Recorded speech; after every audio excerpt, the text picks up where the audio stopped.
Sa malinis ang lahat ng mga bagay ay malinis, ngunit sa marumi at hindi nananampalataya ay walang anumang malinis, kundi ang kanilang pag-iisip at budhi ay pawang pinarumi.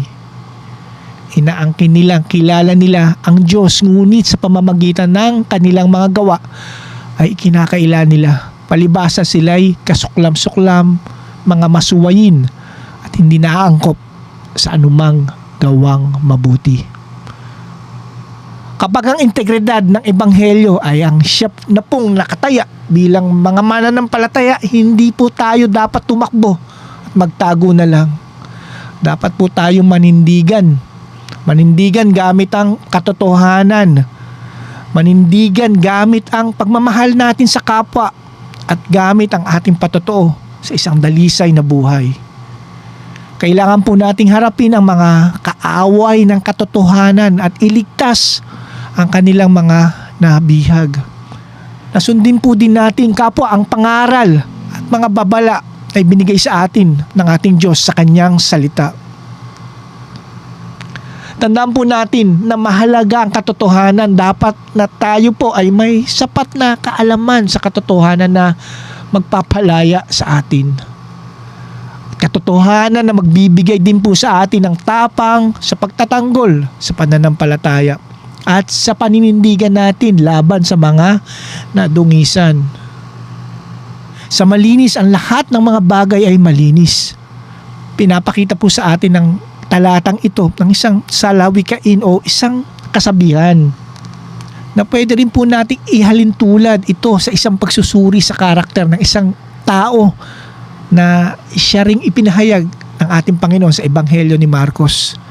Sinabi ng ating Panginoon, ang lumalabas sa tao ang nakakapagparumi sa tao, sapagkat mula sa loob, mula sa puso ng tao lumalabas ang masasamang pag-iisip, pakikiapid, pagnanakaw, pagpaslang, ang pangangalunya, kasakiman, kasamaan, pandaraya, kahalayan, pagkainggit, paninirang puri, kapalaluan at kahangalan.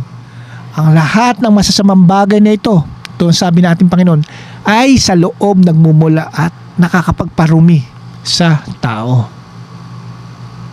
Walang anumang bagay na pumapasok sa tao mula sa labas ang nakakahawa sa kanya. Ito ang punto ng ating Panginoon sa talatang ito. Ngunit ang mga bagay na lumalabas sa tao ang siyang nagpaparumi sa kanya.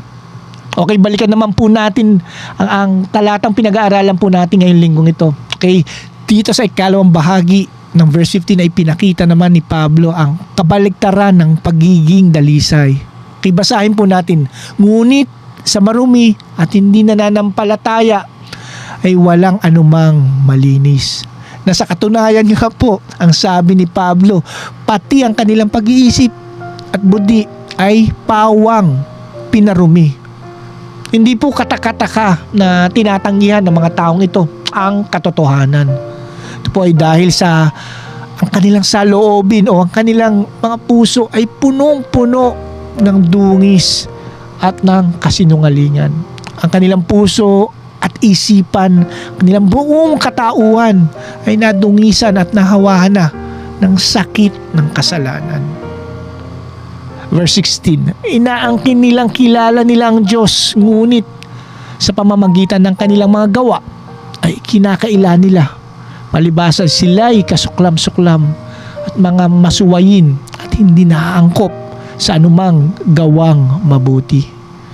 Pinapakita sa atin ni Pablo dito sa verse 16 ang makasalanang direksyon ng buhay ng mga taong ito na sila ay nagsisinungalin sa kanilang propesyon, na sila ay nagsisinungalin sa kanilang mga pinapahayag nila na sila raw ay mga tagasunod ng ating Panginoong Hesus. Ngunit sa kanilang mga gawa ay ikinakaila nila ang ating Panginoong Hesus.